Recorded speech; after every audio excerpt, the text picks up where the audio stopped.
I declare this meeting on Monday, March the 3rd, special meeting hereby starting. And the proposed agenda as follows. I'm gonna call the order first. Bill. Jim, Glenn. Here. And Gene. Here. Alex. All right. We've got roll call done, and what we're gonna do is consideration of proposal to provide designated elected official services. And we're gonna look at Public Alliance LLC. And Renee, do you wanna go into this? Yes, sir. I can do that. All right, thank you. So at the January 30th board meeting, it was suggested that staff look into a third party, hiring a third party to run the election this year, which I thought was a great idea. And so I contacted the district's attorney, and Marcus had a few suggestions, about 5. Only 2 of the 5 could take us on to capacity mostly. Some had also already pretty much submitted all of their commitments for paper with their printers, and sometimes that can dictate whether they can take any additional clients on for that year. And Public Alliance, thankfully, was one of them, and they've worked with Marcus in the past, and they come recommended by him. I spoke with them a few times this month and was really happy with all of the exchanges and all of the services and the timeliness of their responses. And Alicia is here to speak with us also. Is that correct? Yes, Renee, I'm here. Hi. So you have the proposal in your materials, as well as the subsequent amendment to the election resolution. But I will open this up to questions, both of myself and anything you might have for Alicia as well. I've got a question. Nearly everything Okay. it said estimate. Why is it an estimate? Why would we know not what you're gonna charge? Because we charge based off of time and materials. So we can't give it an exact amount because we don't know exactly what type of participation level that the voters will be involved in. Sometimes we get lots of calls. Renee estimated a 25% return on ballots. So we kind of try to go on the higher end for an estimate. So if we're not working on your election, you're not going to be charged for anything.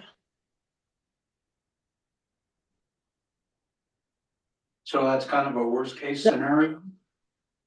Correct. And you, So that's that's on the a higher end of what standard. we're estimating.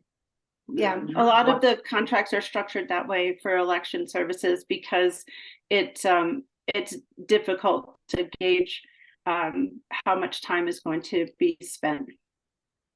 And sometimes we have elections where we might get less than a 10% return. So it's difficult to gauge.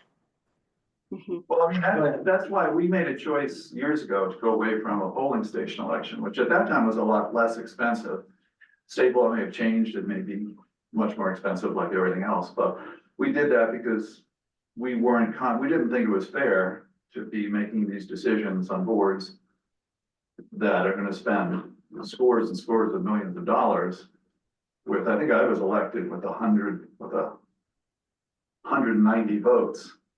I think in that turnout, 4%, 3 to 4% of the electorate actually got up here. And so we decided to take on the extra expense because I think it's much cheaper when you're looking at that time, today, even a potential $400 million project. Some people want to get as many voters as we can returning ballots. So, Man, I had Yeah. 1,000 and something. yeah.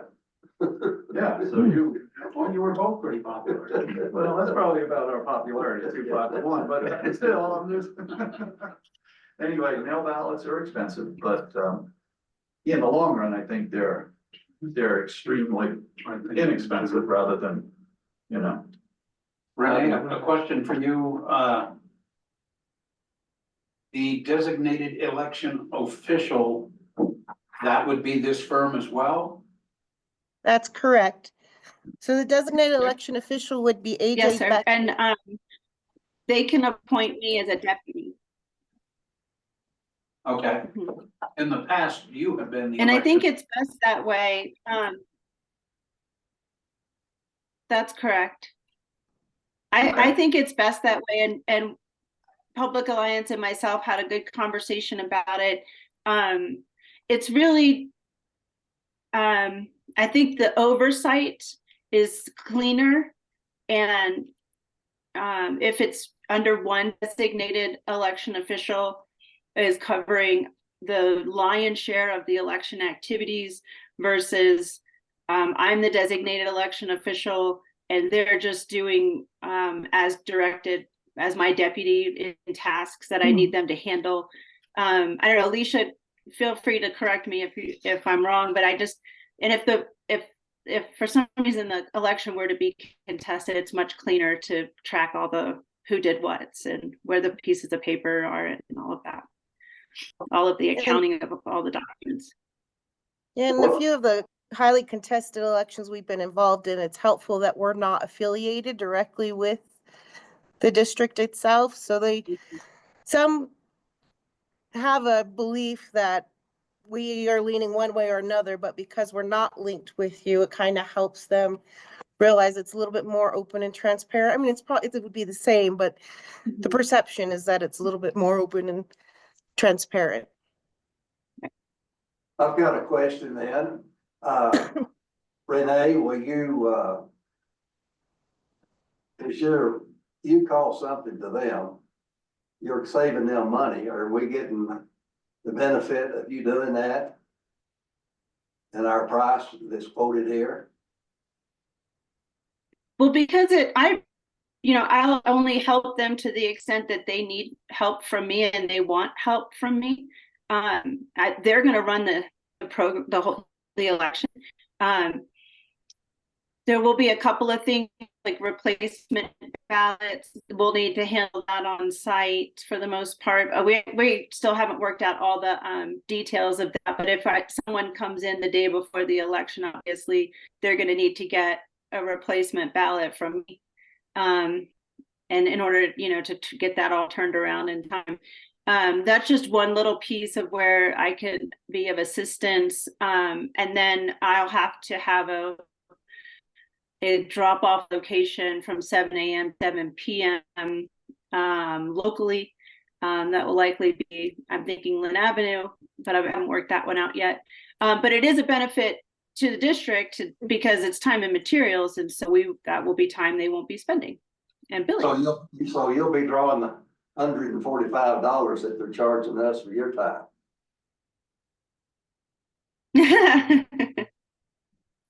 No, sir. I will still be getting paid my salary.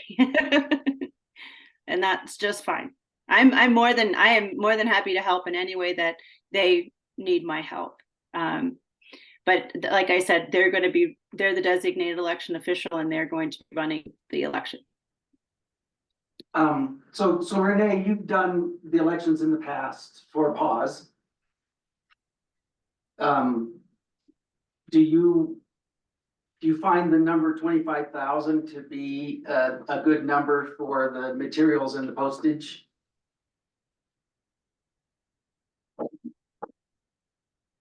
Yeah, for the ballots, the ballot packages. Is that what you're referring to, Bill? That's how I In read their it. proposal. $25,000 for the ballots and the mailing. Yes. That's what it's. Yes, I do. When the last time we had to start getting quotes for ballot packages, because we were getting an indication that we might be having an election, and I was starting to work with printers. That would have been 22, and we still hadn't quite recovered from different types of paper shortages, other types of shortages, just general materials, all around the world shortages. And those ballot packages were costing $5 a piece. So I think the price has gone down a little bit, but not a whole lot. But yes, that's my understanding, is that they're still costing about $4 to $4.50 a package. Does that sound right to you, Alicia? It does. And the ballot packets were a little cheaper in 2020, but they're still having the same issues, Renee. I know, I think it was a year ago, a large plant that was producing these envelopes and paper went out of business. They completely shut down, so that added an additional, I think they said about a 20% increase in cost for this year. So Yeah. it's still around that same range. So Renee, when you were running the election, the last election you ran was a mail ballot election? Was it? The last full election, yeah, that I did was a mail ballot in 2016 for you guys. I've run others since for other entities before I came back to PAWS full time, but yes. How many hours would you say of your time it took to run a mail ballot election? Just like a rough number of hours. Oh, well, that one also had a ballot issue. I would say, I mean, it took just, I mean, without actually thinking about it too much, Bill, it took, it's a 40-hour-a-week job for one person, for sure. I mean, at least. And then some weeks it's 60, 80 hours a week. And they're probably a better, well-oiled machine than me. So They do this all the time. 40 hours a week for the whole time? The whole 3 months? Well, starting as soon as you know you're going to have an election, like this started overlapping over, you know, my other duties last week, which yielded a 60-hour at least work week last week. And then, you know, this week we'll have the lot drawing, the ballot certification. That's not too much, but, and then you start ordering all of your lists from the county, from the clerk, and then also from the assessor, and then the comparing of the lists and making sure you have all of your the list compilation between the two. That's really time consuming, and that takes up a good portion of March. And then you've got to get everything lined out with the printer. Yeah, I mean, it's a lot of work. It's a lot of work. And then the phone calls and then once everything goes out, you kind of, once you get everything mailed out, then it's a little bit of breather for a couple of days, but then you start getting into, you know, the returning of the ballots, and then you're doing your batching and all the logs, and there's just a lot of paperwork and documentation that goes into it. Yeah, it's a pretty fast and furious 60 something days. Would you agree, Alicia? I completely agree. That's why it's time and material, because we don't know what to expect from the voters. Yeah. So you're pretty on point for sure.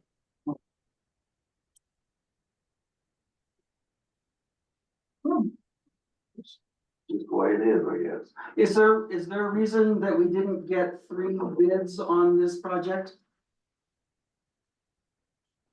I'm sorry, reason why what?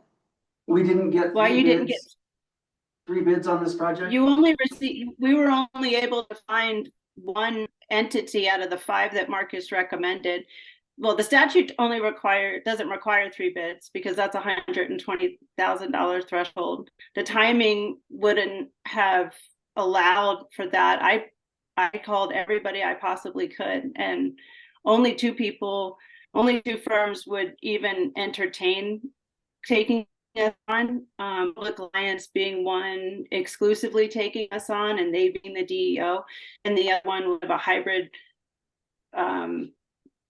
mix, and they weren't even certain they could take us on, and she's still not certain today that she could take us on. So she had to figure out how many elections she is gonna have, which everybody won't be able to finalize until 5 o'clock today.